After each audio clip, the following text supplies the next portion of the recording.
चलो पढ़ते हैं। ठीक है। Other remedies for breach. Remedies for breach याद है क्या हो रहा था इसमें रेमेडीज फॉर ब्रीच में? हम्म क्या था रेमेडीज फॉर ब्रीच मतलब?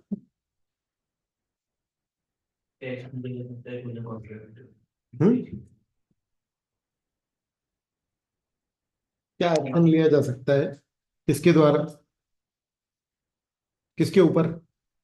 जिसने ब्रेक किया है। जिसने कॉन्ट्रैक्ट तोड़ा उसके ऊपर कौन क्या एक्शन लिया जा सकता है? और जिसके साथ कॉन्ट्रैक्ट करके तोड़ा जो अग्रीव्ड पार्टी है उसके पास क्या अधिकार है? किसके? ब्रीच। मतलब ब्रीच होने के बाद अग्रीव्ड पार्टी के पास क्या अधिकार है, ये अपन लोग डिस्कस कर रहे हैं, है ना? तो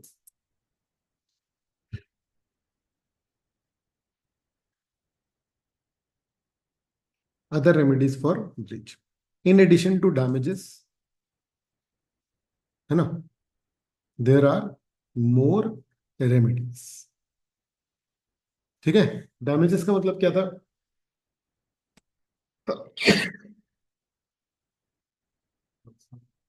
भाई तुमने कॉन्ट्रैक्ट तोड़ा तो मैं क्या करूंगा? तुमसे कॉम्पनसेशन मांगूंगा कि तुमने कॉन्ट्रैक्ट तोड़ दिया, भाई मेरा नुकसान हो गया, वो भरो। ये क्या हो गया? डैमेजेस। रेमेडीज फॉर ब्रीच में एक है डैमेजेस। पर मुझे और क्या अधिकार मिल रहा है? अगर तुमने कॉन्ट्रैक्ट तोड़ा है, तुमने कॉन्ट्रैक्ट किया था, भाई तुमको भी निभाना था हमको भी निभाना था, तुमने नहीं निभाया, तो मुझे क्या अधिकार मिल रहा है? मैं भी कॉन्ट्रैक्ट तोड़ सकता। पहला, रेसिशन ऑफ कॉन्ट्रैक्ट। ध्यान रखना, तुमने ब्रीच किया है, मुझे लीगल अधिकार मिल रहा है अब ये कॉन्ट्रैक्ट तोड़ने का। तुमने लीगली नहीं तोड़ा ये कॉन्ट्रैक्ट, तुमने गलत तरीके से तोड़ा। मेरे पास लीगल अधिकार है ये कॉन्ट्रैक्ट तोड़ने का। क्लियर है? बोलो बोलो। The aggrieved party cancels the contract upon breach। मतलब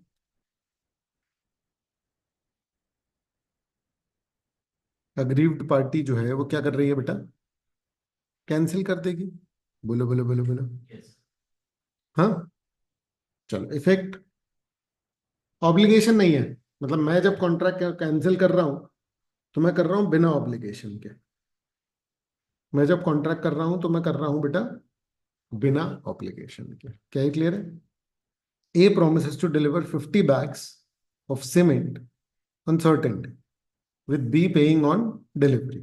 If A fails to supply, B can rescind and need not pay। Simple बात है कि नहीं, बताओ। बोलो बोलो।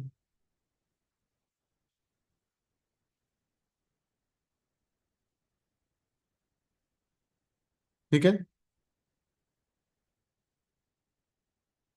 फिर है quantum meruit. As much as earned और deserved, it's a claim for reasonable compensation for partial work done under a contract. मतलब क्या बोल रहे हैं? बताओ बताओ बताओ। ये अपने आप में बहुत इंपॉर्टेंट टॉपिक है, बड़ा टॉपिक है। ठीक है। ध्यान से सुनना। जो कॉन्ट्रैक्ट हो रहा है, ठीक है, उसमें, ठीक है, कॉन्ट्रैक्ट हुआ, तुमको निभाना था मुझे भी निभाना था, तुमने कॉन्ट्रैक्ट तोड़ दिया। अब तुमने कॉन्ट्रैक्ट तोड़ा तो तुमने पूरा नहीं तोड़ा। तुमने क्या किया? आधा कॉन्ट्रैक्ट निभा दिया था और बाकी फिर तुमने ब्रीच कर दिया कि भैया अब नहीं कर पाऊंगा। समझ में आ रही है बात? या फिर मैंने आधा वर्क कर दिया था और फिर तुमने ब्रीच किया बीच में। ध्यान से सुनो। ठीक है। ये जो है वो, मान लो कि इंटीरियर कर रहा था, किसका? बी का। ये आधा काम कर पाया था, बी ने ब्रीच कर दिया। बी ने बोला बस नहीं करवाना अब नहीं करवाना। तो बेटा ए जो है वो क्या करेगा? ए विल क्लेम क्या? डैमेजेस तो है ही, वो तो है ही। ए विल क्लेम क्वांटम मेरूट। भैया जितना काम कर दिया उसके पैसे दे दो।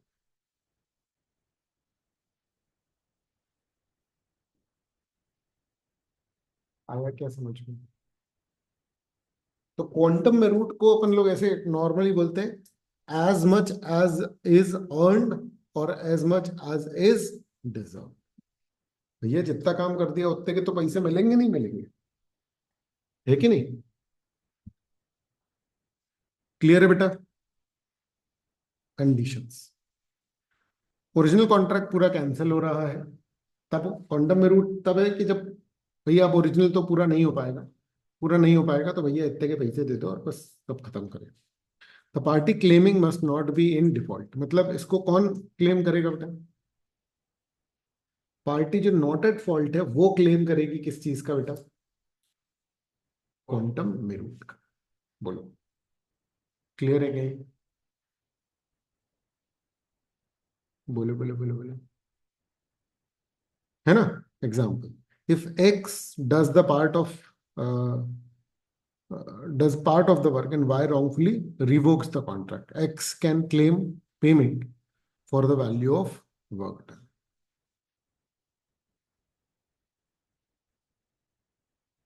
आ रहा है ये समझ में? हम्म? क्या बोल रहा है? उसने पार्ट वर्क कर दिया और वाई ने कैंसिल किया, तो एक्स जो है वो पार्ट पेमेंट क्लेम कर सकता है जितना काम उसने कर दिया। इसी को क्या कहते हैं? क्वांटम मेरूट। अब एक्स जो है वो वाई का एजेंट है, वाई ने कॉन्ट्रैक्ट रिवोक किया, है ना? एक्स जो है वो अपना काम पूरा कर पाता है, इससे पहले ही वाई ने कैंसिल कर दिया। तो एक्स ने जो भी काम कर दिया है उसके पैसे तो देगा वाई कि नहीं देगा? वाई ने एक्स को एजेंट बनाया, अब जब वो एजेंट बना तो उसने चार काम किए। अब जो चार काम किए उसमें खर्चा भी हुआ, किसका खर्चा हुआ? एक्स का।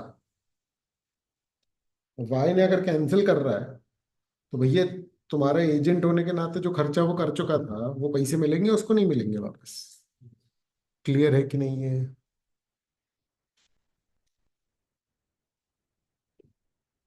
बोलो।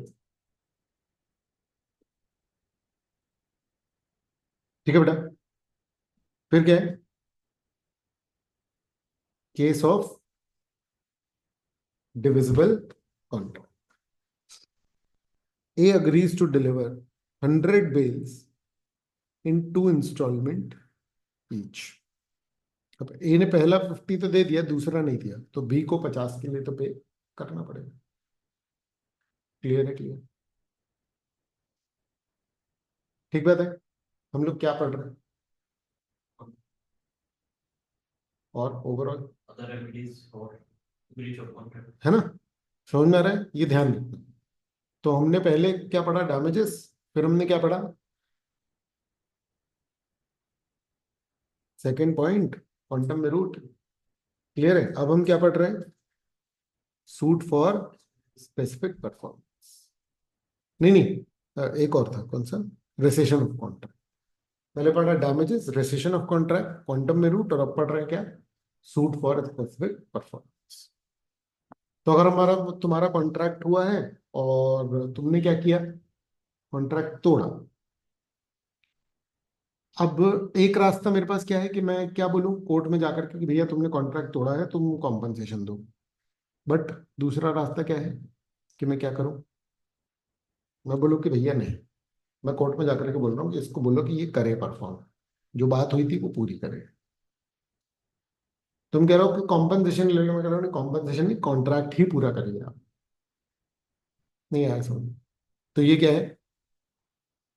Suit for specific performance. Clear है बच्चे? तो वेयर डैमेजेस आर इनएडिक्वेट, मैं बोल रहा हूँ नहीं भाई, तुम नुकसान की भरपाई जो कर रहे हो उतना वो उसको मेजर ही नहीं किया जा सकता, मेरा ज्यादा ही हो रहा है नुकसान, इसको मेजर थोड़ी कर सकते हो। तो कोर्ट में order the defaulter to perform the contract exactly as agreed. ठीक है? Usually granted if the subject matter is unique, like painting और लैंड। बोलो बोलो बोलो बोलो। भाई जैसे घर वर का होता है, हमने घर खरीदा, अब बंदा बोल रहा है कि अरे तुम कॉम्पनसेशन ले लो, मगर कॉम्पनसेशन घर ही नहीं है हमारे पास। जो बात हुई थी वो करो, उसके चक्कर में हमने दूसरे सारे कॉन्ट्रैक्ट अपने कैंसिल कर दिए। आ रहा है समझ? तो उसकी भरपाई नहीं हो सकती ना, उसका डैमेज का वो भी नहीं निकल सकता एग्जैक्टली कितना मेरा नुकसान होगा। समझ में आ रहा है? ठीक है।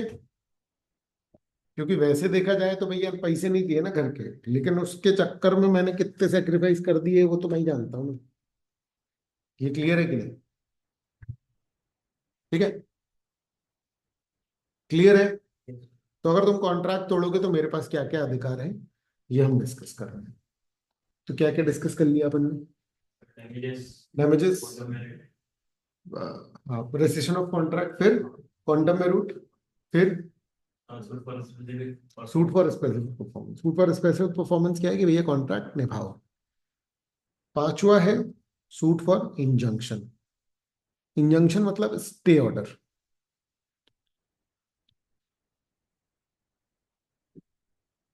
What is stay order?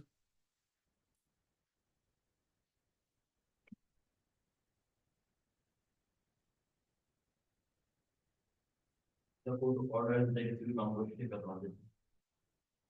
तुमने अपनी कार मुझे बेचने का कॉन्ट्रैक्ट किया था, हो गया था कॉन्ट्रैक्ट। अब तुम ब्रीच करने लग गए कि नहीं नहीं नहीं देंगे कार। समझ रहा है? तो मैं कोर्ट में जाकर के स्टे ले आया कि तुम किसी और को नहीं बेचोगे। अभी जब तक ये फैसला नहीं हो जाता कि ये कॉन्ट्रैक्ट होगा या नहीं होगा, तब तक स्टे। स्टे मतलब कि तुमको रोक दिया कि तुम किसी और को तो नहीं बेच सकते अभी। इसको क्या कहते हैं? इंजंक्शन। बात चल रही है कि अगर तुमने मेरा कॉन्ट्रैक्ट तोड़ा तो मेरे पास क्या क्या अधिकार है। मैं तुमसे स्पेसिफिक परफॉर्मेंस ले सकता हूँ, कैंसिल कर सकता हूँ, डैमेजेस ले सकता हूँ, या मैं तुम्हारे खिलाफ स्टे ऑर्डर ले। आ रही है समझ? क्लियर है? तो a court order preventing a party from doing something they promised not to do। ठीक है। In a film star agrees to act exclusively for one producer। उसने एक ही प्रोड्यूसर के साथ पिक्चर बनाने का वादा किया था, लेकिन क्या हुआ? दूसरे प्रोड्यूसर के साथ उसने पिक्चर बनाने की कोशिश की, तो पहले वाले ने क्या किया? स्टे ऑर्डर ले लिया कि नहीं भैया किसी भी और के साथ आप काम नहीं कर सकते हैं।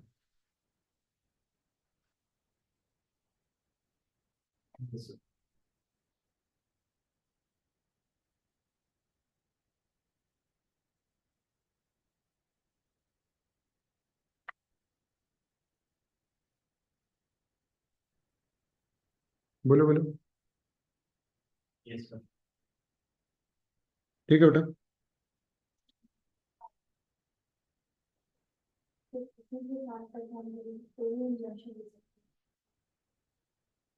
फिर से। फिर वो उसी के साथ वो परफॉर्मेंस कर सकते हैं, तभी वो इंजेक्शन के लिए शूट कर सकते हैं। नहीं नहीं नहीं, देखो पॉइंट समझो, यहाँ ऐसा हुआ, बट ऐसा नहीं कि इसी में ऐसा हो। इंजंक्शन तो कभी भी ले आ सकता है ना भाई। मेरा कॉन्ट्रैक्ट तुमने तोड़ा तो मैं तुम्हारे खिलाफ क्या कर सकता हूँ? इंजंक्शन ऑर्डर ले सकता हूँ। ये एक एग्जाम्पल है। This is not the only condition. नहीं आया समझ में?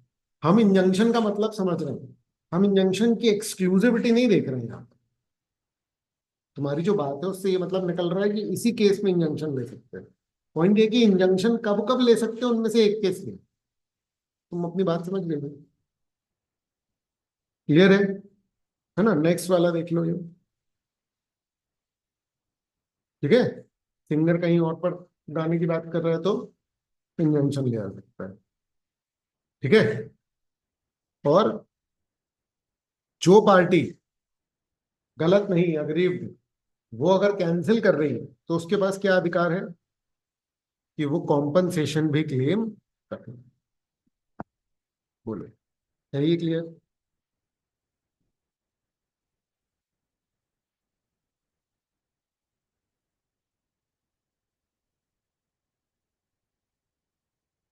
बोलो बोलो।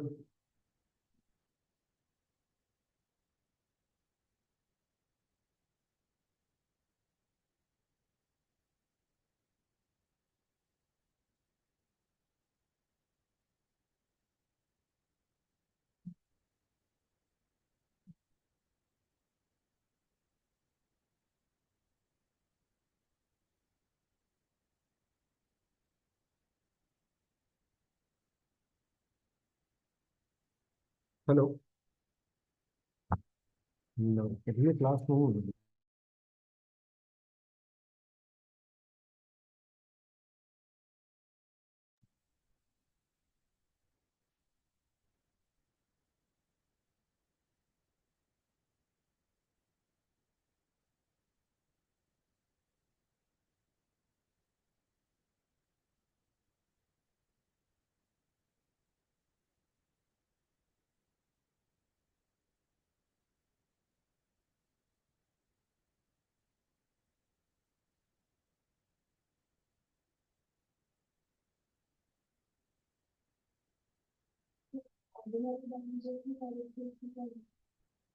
इसमें डिफरेंस की बात ही नहीं है ना। कॉम्पनसेशन वही है, डैमेजेस ही तो है, सेम बात है, अलग अलग थोड़ी है। सेम बात दोनों जगह, सेम बात दोनों जगह लगेगी। हाँ, भाई डैमेजेस क्लेम करेंगे तो वैसे ही करेंगे, एक बार पूरा देख लो।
पढ़े क्वेश्चन आंसर्स पढ़े।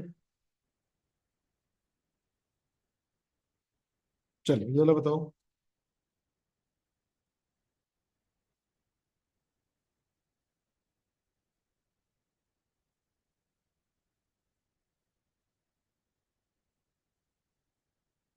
An anticipated breach of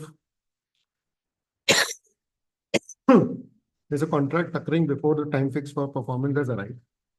Discuss stating also the effect of anticipated breach of contract. बताओ।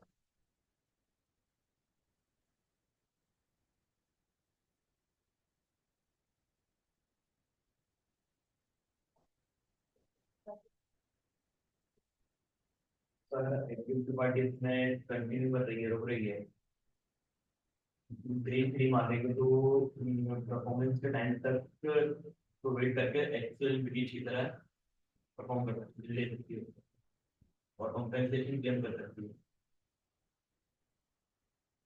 हम्म। फ्रेम करो मेंटली, सोच लो एक बार क्या लिखोगे, फिर आंसर दिखाता हूँ। मतलब तुम्हें कॉन्सेप्ट पता है, सबसे पहले ये टेस्ट करते हैं अपन कि कॉन्सेप्ट पता है कि नहीं। कॉन्सेप्ट पता है तुम्हें, है ना। अब आंसर कैसे फ्रेम करोगे, क्योंकि कॉन्सेप्ट सिर्फ पता होने से पूरे नंबर नहीं मिलते ना। तो तुमको फ्रेमिंग भी आनी चाहिए। मेंटली एक बार फ्रेम करो, क्या क्या लिखोगे इसमें, है ना। कौन कौन से पॉइंट्स कवर करोगे, किस फ्लो में रखोगे अपना आंसर को, और अब इसको रीड करो।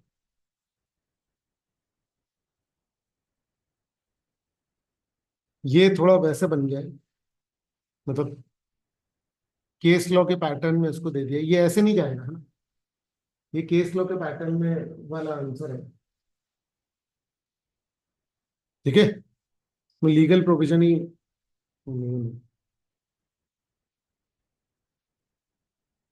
मतलब ये जो केसेस है ना, क्रॉस नाइट और उसके ये दिए, पहले से ही दे रखे हैं।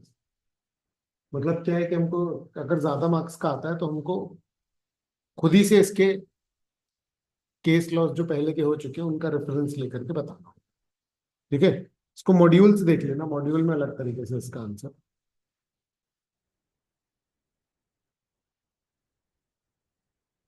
फिर क्या है देखो, इसका भी आंसर वो एक्चुअली में क्या है कि डायरेक्ट और जो केस लॉ वाले उसके आंसर अलग अलग तरीके से आएंगे। इसके आंसर ऐसे नहीं आएंगे, इसका मैं वो कर दूंगा। इसमें केस वाले आंसर्स में आएंगे और डायरेक्ट के अलग अलग। तो वो डायरेक्ट वालों में केस वाला आंसर चला गया है एक्चुअली। क्लियर है, ठीक है ना। तो इसका आंसर तुम बुक से देख लेना। केसेस के रेफरेंस है लेकिन फॉर्मेट ऐसा नहीं होगा, ठीक है। तो धोखे से हो गया। चलो, liquidated damage is a genuine pre estimate of compensation of damages for certain anticipated breach. हाँ बताओ, रीड करो पहले पूरा क्वेश्चन।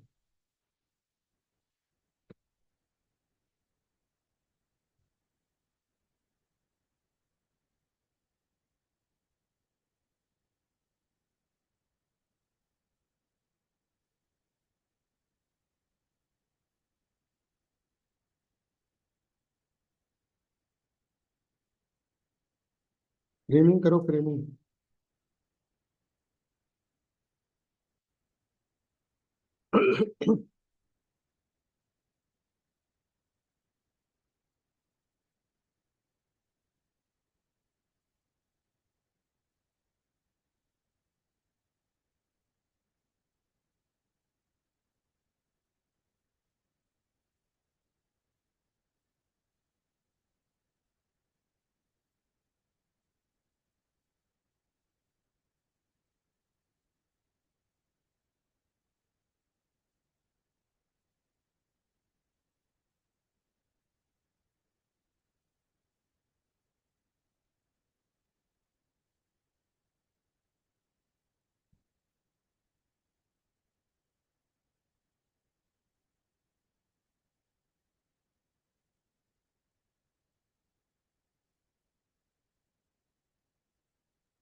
सोच लिए,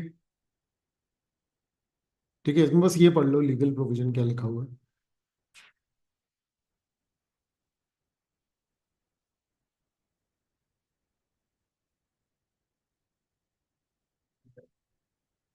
हम्म।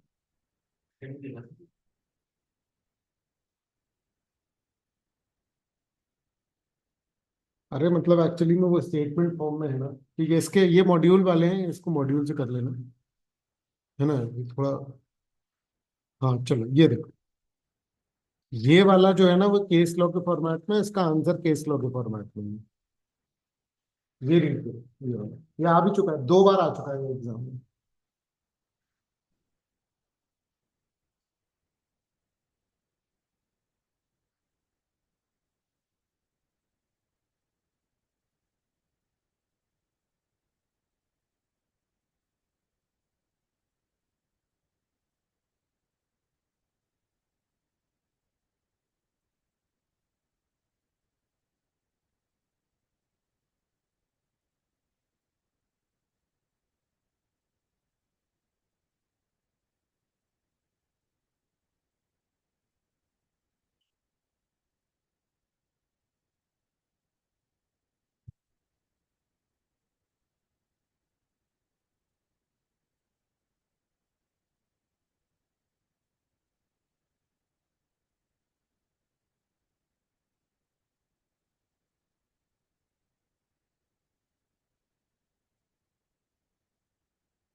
पढ़ा क्या? करो उसका आंसर मेंटली, या थोड़ा सा रफ में कर लो।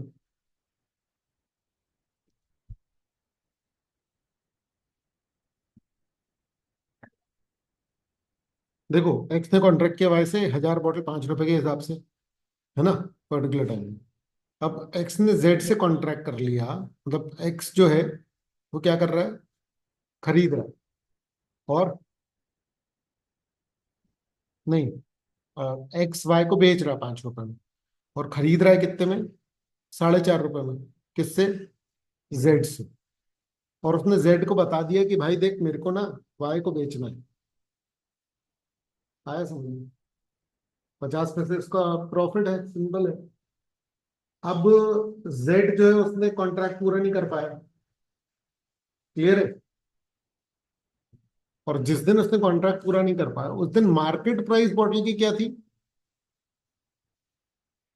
5 रुपए 25 पैसे। ठीक है ना? तो अब एक्स को बॉटल मिली नहीं, तो वो वाई को बेच नहीं पाया, तो वाई ने कैंसिल कर दिया कॉन्ट्रैक्ट। एक्स को नुकसान हो गया। अब पॉइंट ये है कि वो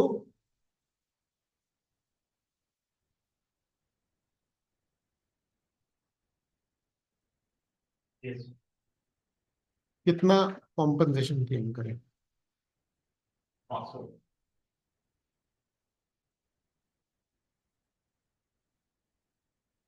और फिर तो कॉम्पेंसेशन होता है नहीं सर, डैमेज और लॉस तो होता है। हम्म। 500 रुपये कॉम्पेंसेशन। 500 रुपये, बताओ, 50 पैसे की 75 पैसे, मेन कहानी यही।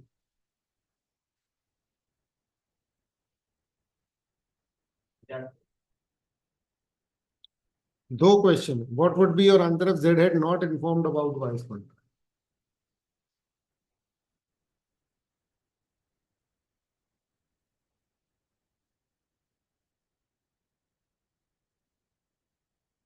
वेंडर को पता नहीं है तो उसमें कोई बाउंडेशन नहीं है टाइम की।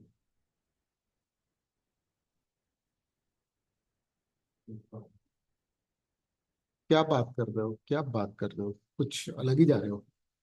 अरे भाई, डैमेजेस कितने आएंगे?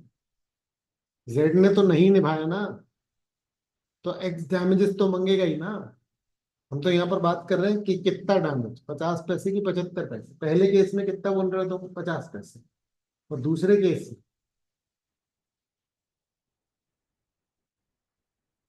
डैमेजेस का ही अमाउंट बताना है ना दूसरे केस में भी। समझ में आया कि नहीं आया? क्वेश्चन नहीं पढ़ा प्रॉपर? अभी जो बताया उससे समझ में आया? तो पहले केस का क्यों बोल रहे हो तुम? अच्छा 50 पैसे बताओ। सर क्योंकि प्रॉफिट क्लेम नहीं कर सकते, उसको बॉटल 5 रुपए में पड़ रही थी, उसको किसको? एक्स को। अबे एक्स तो 4.5 में पड़ रही थी ना बॉटल। तेईस। तुम क्वेश्चन पढ़ो अच्छे से। तुमको समझ में नहीं आया है क्वेश्चन।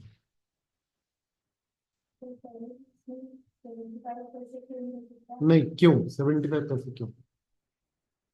पता उसको पता तो 4.5 और 5 का है ना।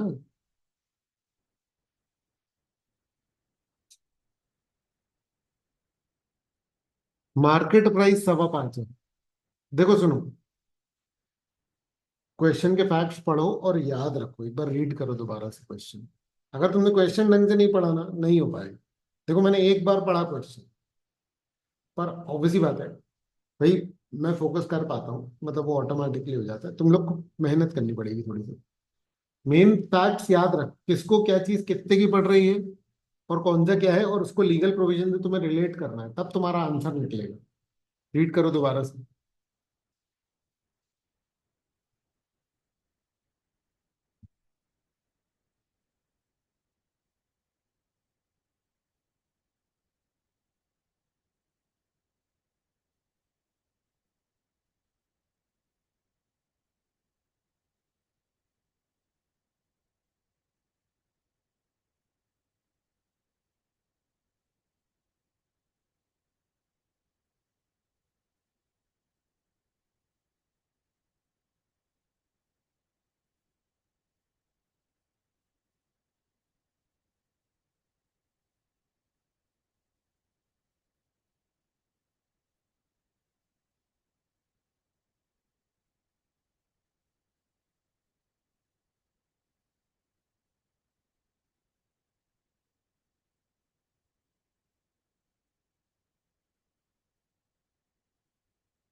पढ़ा क्या? अब बताओ क्या केस क्या है। सर कैसे कि एक ने वाई से कॉन्ट्रैक्ट के लिए है कि वाई को 1,000 रुपये 1,000 बॉटल सप्लाई करेगा 4.5 रुपये में। कौन किसको? एक्स सप्लाई करेगा वाई को। अरे नहीं भाई। अरे वाई सप्लाई करेगा एक्स।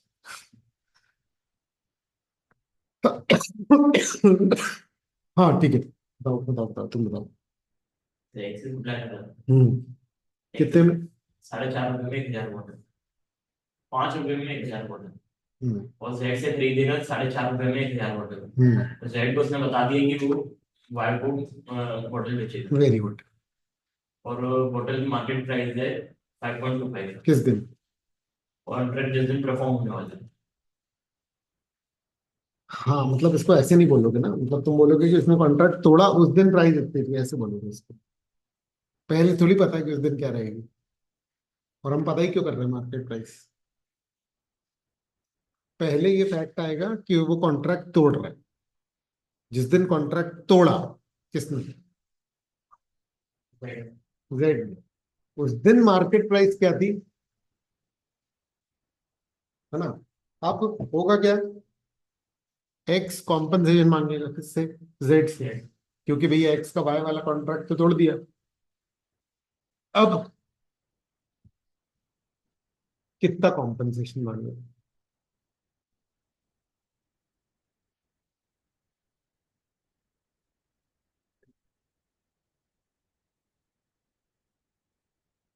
क्यों?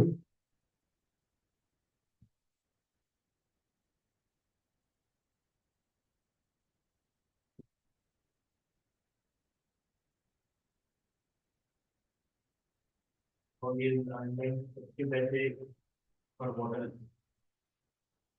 आफ्टर सेलिंग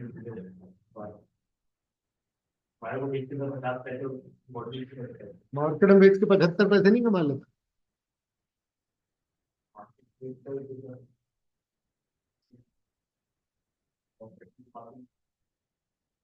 तो फिर दूसरे केस का क्या होगा आंसर? ये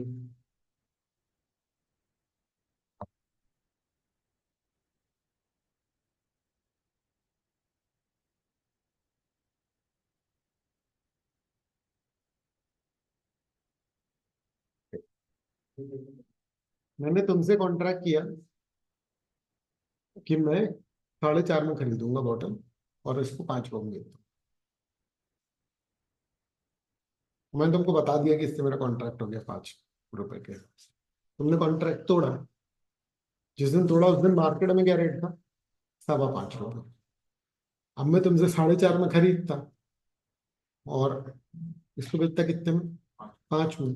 और नहीं तो मार्केट में बेचता कितने में? 5.25 में। मैंने तुमको बता दिया था कि मैं इसको बेच रहा हूँ कितने में? 5। अब अगर मैंने तुमको बता दिया था तो मैं कितना डैमेज क्लेम कर पाऊंगा? 50 पैसे, क्योंकि तुमको यही पता था कि मेरा नुकसान कितना होने वाला है, 50 पैसे। पर अगर तुमको इस कॉन्ट्रैक्ट का नहीं पता है और तुमने कॉन्ट्रैक्ट तोड़ा, तो फिर मैं तुमसे कितने डैमेजेस मांगूंगा? 75 पैसे। क्योंकि उस दिन मार्केट रेट 5.25 था, तुमने 4.5 का कॉन्ट्रैक्ट तोड़ा, तो मेरा नुकसान उस दिन के हिसाब से कितना कहलाया? 75 पैसे, क्योंकि तुम्हें ये नहीं पता है कि मैंने 5 रुपए में कॉन्ट्रैक्ट कर लिया था। रीड करोगे आंसर?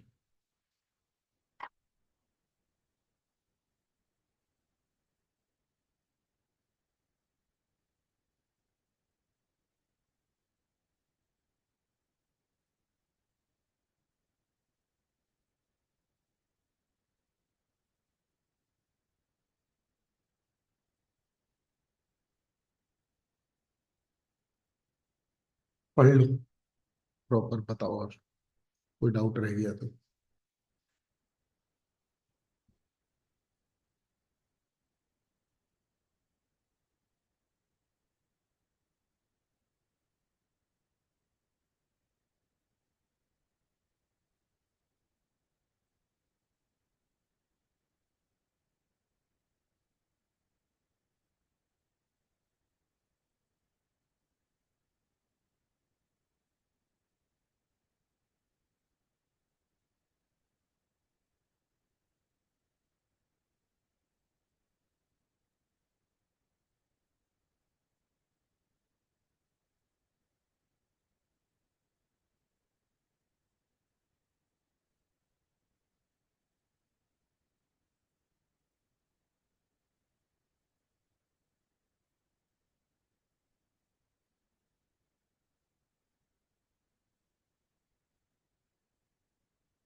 पढ़ लिए? ठीक है,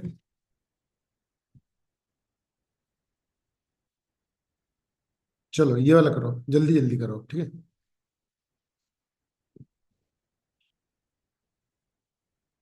ये हम्म ट्रू। ठीक है। क्वांटम में रूट पे शॉर्ट नोट्स याद रखो, जो मैं तरीका बता रहा हूँ। टॉपिक पढ़ो, उसके बाद माइंड में सोचो कि ये लिखना है, ये लिखना है, ये लिखना है ना, ये ऐसे ऐसे लिखना है, और फिर उसके बाद फिर मैं आंसर दिखाता हूँ। तो उसको पढ़ो, तो तुम उसको मैच कर पाओगे। ये सही तरीका है जो मैं डिवाइस करना चाह रहा हूँ तुम लोगों के माइंड में, पढ़ाई का सही तरीका। क्लियर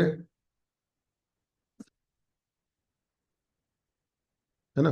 जैसे मैं आंसर दिखा भी रहा हूँ तो भी क्या करो, पहले आंसर मत देखो, अपने माइंड में फ्रेम करो आंख बंद करके, और उसके बाद फिर क्या करो, आंसर रीड करो।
देखो, सुनो ध्यान से।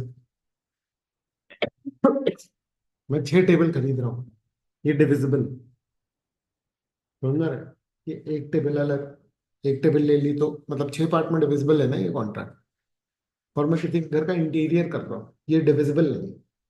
आधा इंटीरियर मतलब क्या होता है, कुछ नहीं। आ रहा है समझ में? तो ये इनडिविजिबल कॉन्ट्रैक्ट है। कुछ कॉन्ट्रैक्ट ऐसे होते हैं जो जब पूरे होंगे तभी उसकी वैल्यू हो। डॉक्टर के पास इलाज कराने जाओगे तो आधा थोड़ी कर देगा, आधा जैसा उसमें कुछ होता ही नहीं। बट 6 टेबल खरीद रहा हूँ तो आधा कॉन्ट्रैक्ट परफॉर्म मतलब 3 टेबल पर गिवन। आ रहा है ये समझ में? जैसे एक्स और वाई के बीच में कॉन्ट्रैक्ट हुआ, एक्स ने वाई से इंटीरियर के लिए कॉन्ट्रैक्ट किया है, उनके बीच में सर डिजाइन फाइनल हुई सर, लेकिन वाई ने सर कुछ और डिजाइन बना दी, तो आधा काम हुआ है वाई। आधा काम कैसे? अब इंटीरियर का काम चल रहा है, मेरा पॉइंट समझो। इंटीरियर के काम को आप आधे पौने में मेजर नहीं कर पाओ। जैसे उसमें मतलब पूरा भी फिनिशिंग वगैरह नहीं हुई है, मतलब बेस डाला है, काम चालू है, ठीक है। काम तो चालू है, उसमें सर दूसरी डिजाइन का काम कर दिया। ये तो कॉन्ट्रैक्ट नहीं हुआ ना परफॉर्म। तुम कहना क्या चाहते हो अल्टीमेटली अपनी बात कहो ना। तो क्योंकि मतलब देखो तुम, जिस काम के लिए कॉन्ट्रैक्ट किया तो मेरा पॉइंट समझो। बेसिकली तुम जो केस बना रहे हो, अगर उसमें फॉल्ट हुआ तो उसके आगे का जो क्वेश्चन है उसका कोई मतलब नहीं निकलेगा। जब तुम पूरा फ्रेम कर रहे हो ना, और तुम उसको किसी पर्टिकुलर सेक्शन के पॉइंट ऑफ से पूछने वाले हो, तो जब नॉर्मली बच्चे एग्जाम्पल नहीं बना पाते रीजनिंग की, आप जब वो क्वेश्चन फ्रेम करोगे ना तो वो कई सेक्शन से छिड़ जाता है और वो टॉपिक बदल जाता है। आ रहा है समझ में? ठीक है ना? इसलिए तुम बनाओ, मैं उसको फिर रीफ्रेम कर दूंगा तुम्हारे लिए। हाँ।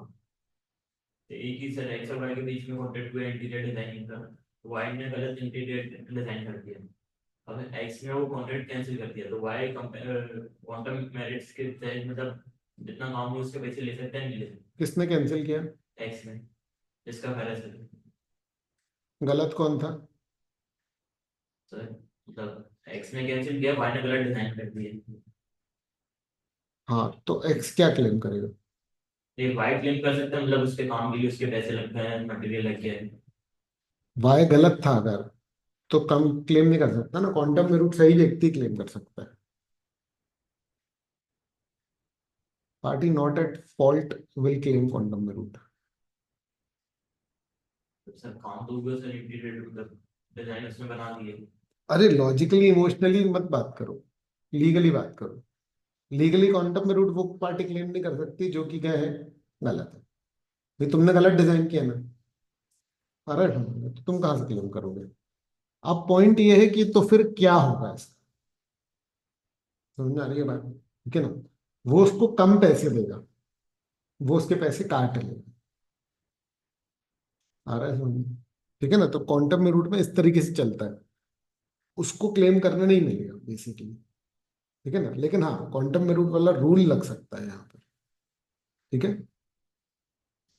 ना, डिसएग्रीमेंट है क्योंकि देखो, जहां पर क्लियर सही और गलत साबित हो जाए वो तो फिर अलग मैटर है, नहीं तो फिर लड़ाई होगी, फिर कोर्ट देगा कॉम्पनसेशन की, जितना काम हो गया उस हिसाब से क्वांटम में रूट है, क्योंकि दोनों गलत नहीं है। अगर केस लड़ रहे हैं और फिर केस ऐसी स्थिति में पहुंच जाता है जिसमें कि वाई गलत साबित ना हो, अभी तुम्हारा सवाल क्या है कि वाई ने गलत डिजाइन किया है, वाई ने गलत डिजाइन किया तो वाई गलत हुआ ना, आ रहा है समझ में? अब फिर तुम्हारा भले ही पैसा लग गया हो, तुम गलत डिजाइन कर ही क्यों रहे हो? जो बात हुई वो करो ना, फिर मैं गलत के पैसे भी क्यों दूंगा? तो वो फिर केस डिसाइड होने पर ही हो। क्लियर है?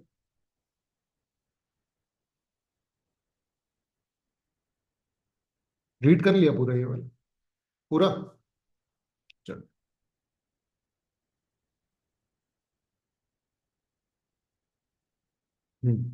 इसको सोच लो।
हो गया? फिर से क्वांटम में रूट आ गया है ना, विंडिक्टिव एंड नॉमिनल डैमेजेस।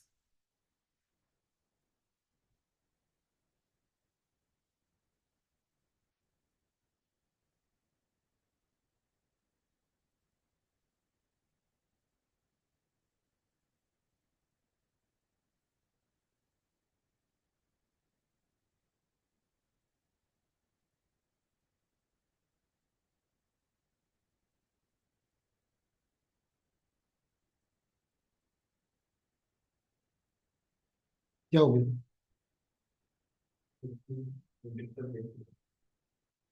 अरे खुद से सोचो और उसके बाद फिर वो करते हैं ना, विंडिक्टिव नहीं पता क्या क्या होता है।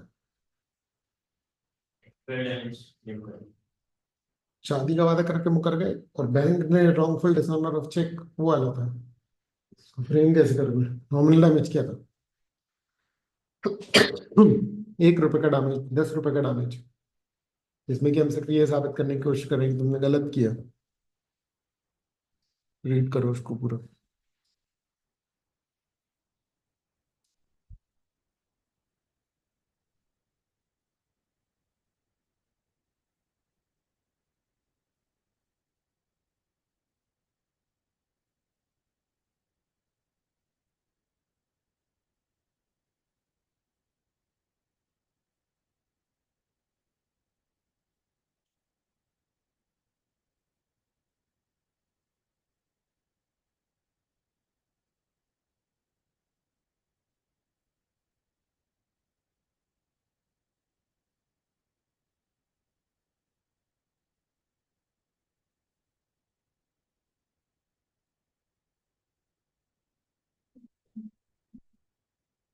यही विंडिक्टिव, एग्जेम्पलरी, प्यूनिटिव, तीनों एक ही चीज के नाम। प्यूनिटिव पेनल्टी के पॉइंट ऑफ व्यू से बना हुआ है, उस वर्ड से मैच खाता है, ठीक है, बट है वो यही।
हो गया। नेक्स्ट।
एंटीसिपेटरी ब्रीच हो चुका है एक बार, है ना?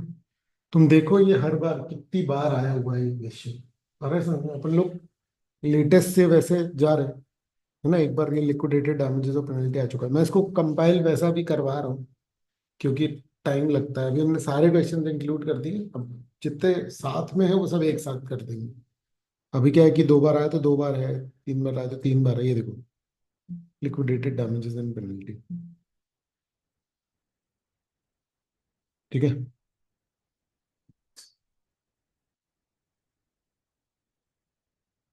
What kind of damages may be awarded in case of breach of contract under the law of contract? Types of damages ये आ चुका है, लेकिन देखो अलग अलग प्रकार से आ रहे हैं। क्लियर है? ठीक है। Remote and indirect losses are not recoverable. तो ये क्वेश्चन आंसर्स जितने भी है ना बेटा, ये आप अगर कर लोगे तो मुझे लगता है कि हो जाएगा इससे। ठीक है।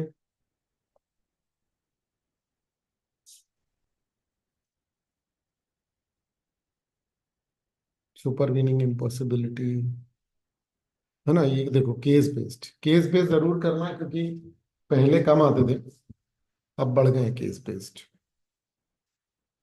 ठीक है, चलो ओवर करते हैं, 10 मिनट में स्टार्ट करते हैं।